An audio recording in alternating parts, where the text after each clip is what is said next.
Hello and welcome back to my channel. If you come here from the last two sports psychology videos I've done, this is going to be one for you because today I'm going to take you through kind of what I do in a day as a trainee sports psychologist.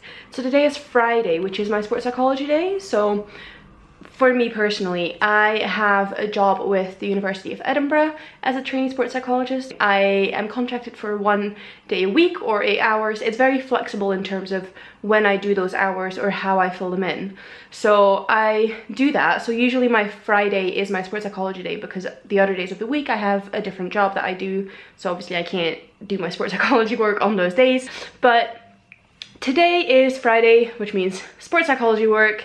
It's actually not been going very well. So today it's already 20 to 4 in the afternoon and I've not really done anything yet. I have done a little bit of reflection and things, but I've not done any actual work, which is actually probably a good place to start, because the reason I've not done anything yet is because I have started feeling really anxious whenever I try and do the work I have to do. So for me, for the athletes I work with, I decided to make individual programs for them. So I had them all fill out a survey that I made. I had a chat with all of them, and now based on all of that information, I am compiling everything into individual programs.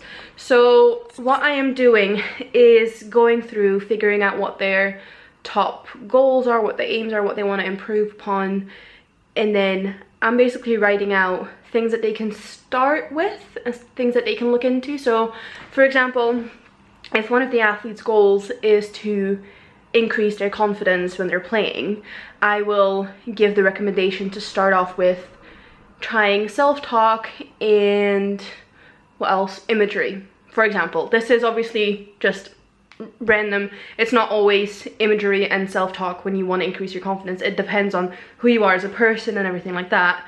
But I am basically writing down what that means, what they can do, and why they should try that first, why they should start with those things. And then based on that, I will follow up with all of them and kind of see how it goes, see if it helps, if they have any questions and stuff like that. Now the issue is I am feeling a lot of imposter syndrome and just anxiety and stress about getting started because there's no set process to follow, there's no procedure, there's nothing to kind of tell us, okay, well, if you make individual programs, this is what you should do, this is the steps you need to take, all that kind of stuff.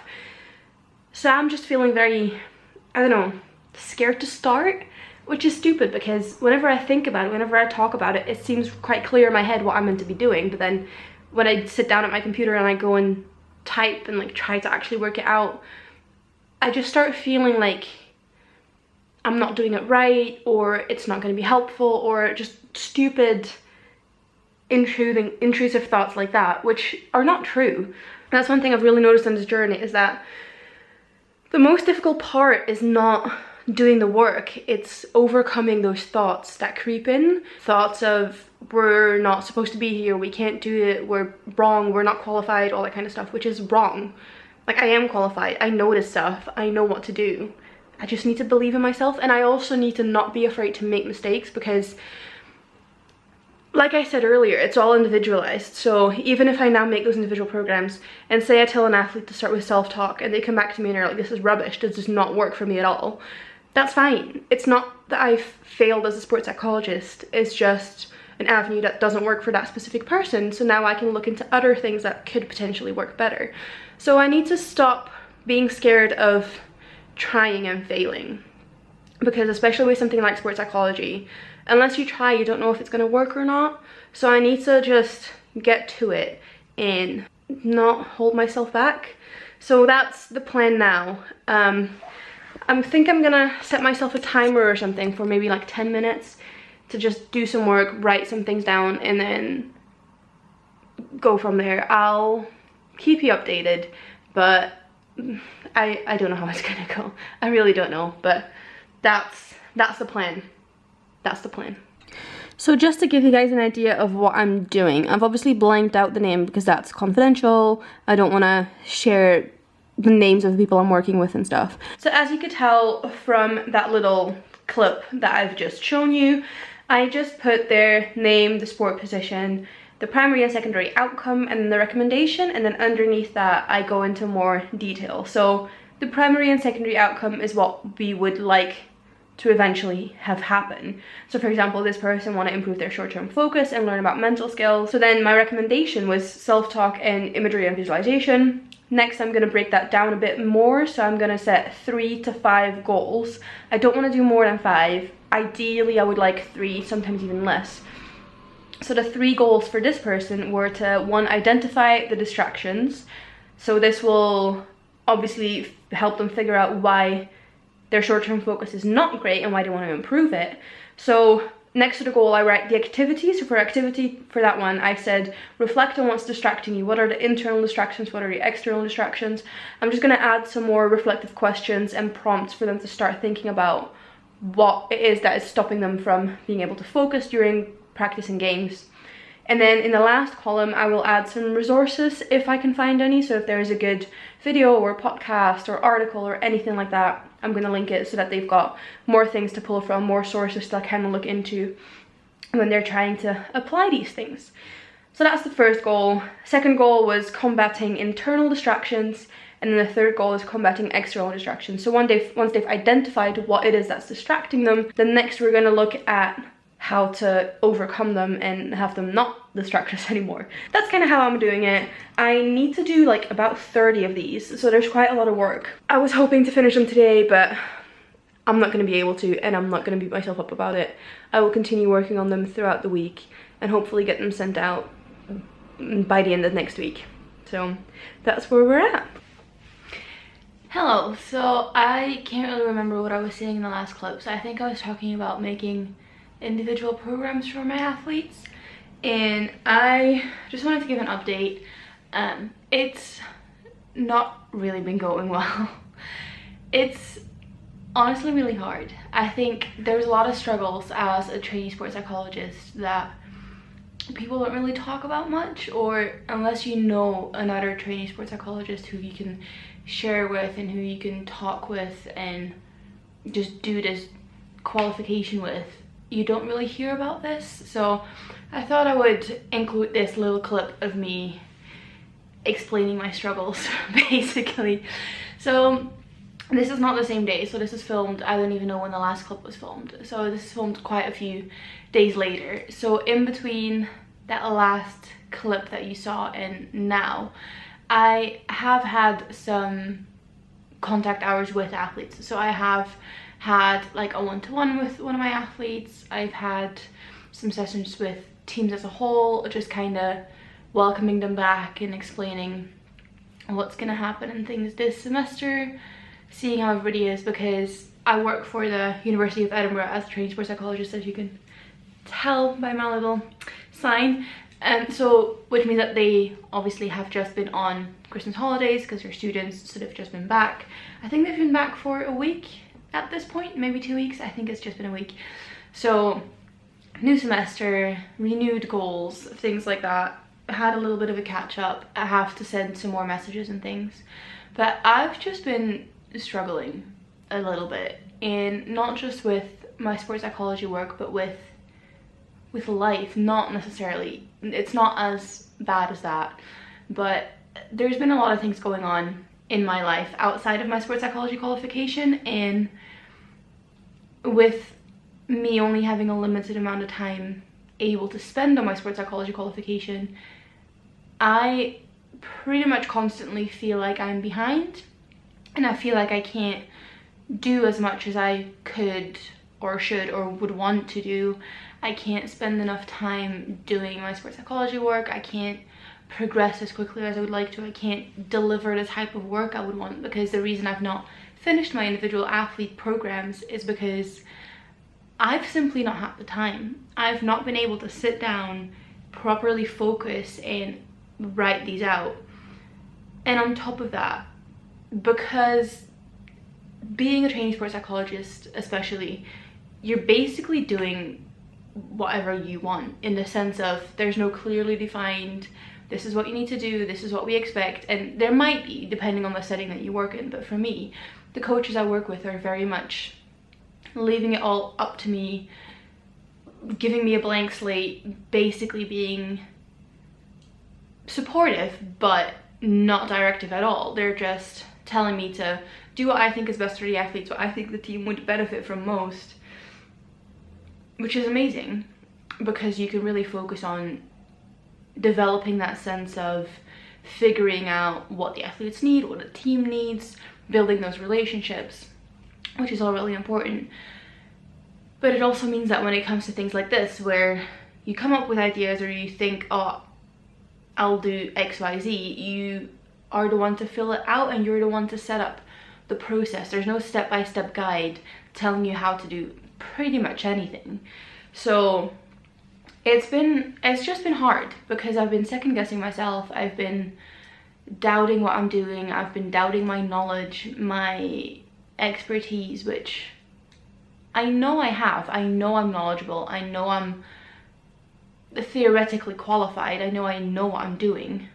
It's just been hard. And then with not having a lot of time, I've been so behind. I was planning on having these out before Christmas. I've still not finished them because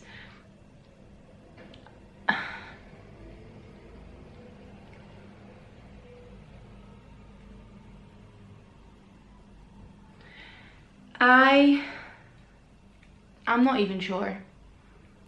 I'm not even sure why I'm not being as productive as I could be. I think it's a combination of things in my life being quite difficult at the moment and a lot of change happening, a lot going on, and then having to work 4 days a week in my other regular, so to speak, job, and then only having the 1 day a week to dedicate to my sports psychology qualification. But because I'm obviously employed by a university, the work I do on that Friday or that 1 day a week is for athletes and for teams of the university. But I also have a lot of work to do for the qualification that's not necessarily linked to my university athletes and teams. So I have research, I have my own professional development, I have so many things I should spend time doing that I don't have the time or energy to do. So it's just really, it's really hard. It is really, really hard. I don't understand how people do it full-time or even part-time. I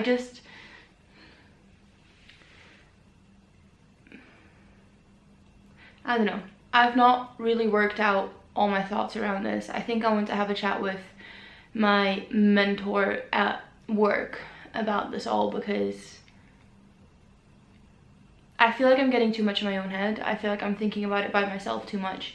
And I'm speaking about it to my boyfriend Benjamin, and I'm speaking about it to some of my friends, but they obviously don't really know what I mean or what it is that I'm going through because they're not doing it. They're not doing the qualification. They're not on this path. They just have their job, which in my boyfriend's case, in Benjamin's case, he loves. So he just does his job 5 days a week and then comes home and chills and, you know, has his other activities that he does. But there's no stress necessarily outside of his job, if that makes sense. And that's not to say that he has an easy life. Obviously he doesn't, nobody does, but it's just different, and I feel like they don't really understand what I'm talking about when I talk about all these stresses and these difficulties. So I think I really want to speak to my mentor about it, and I want to speak to my supervisor about it as well, obviously. So I will schedule those meetings in because it's reached a point where, because I'm so in my head about these programs and these individual programs, I've not done anything else. I've not done anything else for my actual qualification. I've not done anything else for the university, apart from seeing athletes one-to-one when they ask, because obviously I'm not gonna ignore them. I'm still gonna be there to support them, but I've not planned any team workshops. I've not done any of the admin stuff. I've not logged my hours. I've not really done anything I'm supposed to do because all I can think about when I think about sports psychology is the individual programs that are not done yet, that I've not finished yet. So it's taking over and it needs to stop. And I was gonna do some work on it today during my lunch break, which is when I'm filming this. Because obviously it's a Monday today. Oh, I don't think I said. It's Monday the 22nd of January. So I'm filming this on my lunch break because I'm doing my other regular job today. And I've not been able to do anything. it's coming to the end of my lunch break and I've not been able to get any work done for sports psychology, and it's frustrating as anything. So I need to work through it. I need to sit down, and I don't know if it's a case of just pushing myself to do it and then showing my work to my supervisor or what it is. I think first step is to speak to my mentor and my supervisor and see what they advise. Aside from the individual programs, we also are giving workshops to coaches. So that's something that through the university we're now doing. We're doing workshops with coaches, which is really exciting because it's something different from what you usually do as a sports psychologist in like team settings. You usually work with athletes or coaches specifically with teams working through things, but this is where we set up workshops and sessions with coaches to teach them some basic sports psychology skills so that they can take that back and apply it to their teams and to their coaching sessions. So yeah, that is happening tonight, which is exciting. It should be good. And I'm doing that with a couple of the other trainee sports psychologists on the team, so that should be nice. I might be able to chat to my mentor quickly tonight and set up a meeting with her. So that's what's been going on. I'll pull out the camera if and when anything else happens, or if and when I have a breakthrough, or when I just have more updates, because this is meant to be a video about life as a trainee sports psychologist and this is very much part of it. So yeah.